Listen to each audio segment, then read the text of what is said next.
महायुतीमध्ये जागा वाटपाचा तिढा अद्यापही कायम। शिवसेना 16 जागांवर अडली तर राष्ट्रवादीला हव्या 8 जागा। उमेदवार जाहीर करताना भाजपची कोंडी। वंचितच्या पाठिंब्याच्या मोबदल्यात आंबेडकरांना अकोल्यात पाठिंबा। प्रदेश काँग्रेसच्या भूमिकेमुळे महाविकास आघाडीमध्ये वादाचं वादळ।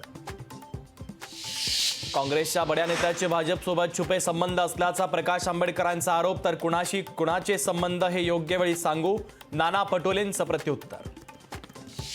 नवनीत राणांच्या विरोधात 4 उमेदवार रिंगणात। अमरावतीच्या पंचरंगी लढतीचा कुणाला होणार फायदा, याकडे लक्ष। बच्चू कडूंचा पक्ष वेगळा, त्यांनीच त्यांचे निर्णय घ्यावे। मुख्यमंत्री एकनाथ शिंदे बच्चू कडूंचा तिढा सोडवतील, चंद्रशेखर बावनकुळेंचं सूचक विधान। साताऱ्यातून पृथ्वीराज चव्हाण निवडणूक लढवण्याची शक्यता। सातारा काँग्रेसला सोडल्यास विचार करू, काँग्रेसची सावध भूमिका।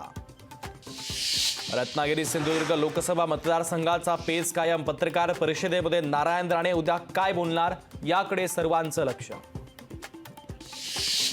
काँग्रेसला उमेदवार मिळत नसल्यानं उत्तर मुंबईची जागा शिवसेना उद्धव बाळासाहेब ठाकरे पक्षाकडे। ठाकरे गटाकडून विनोद घोसाळकरांचं नाव जवळपास निश्चित।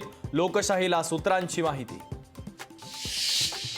पुण्याचे काँग्रेसचे उमेदवार रवींद्र धंगेकरांच्या शिक्षणाचा विरोधकांकडून मुद्दा।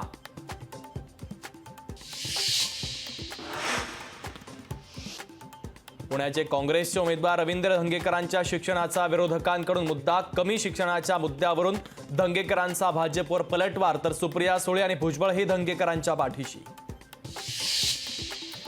महाराष्ट्र सदन घोटाळा प्रकरणाची हायकोर्टाची नोटीस। तर भुजबळांसह निर्दोष मुक्त इतर आरोपींना हायकोर्टाची नोटीस। 4 आठवड्यामध्ये भूमिका स्पष्ट करण्याचे दिले आदेश।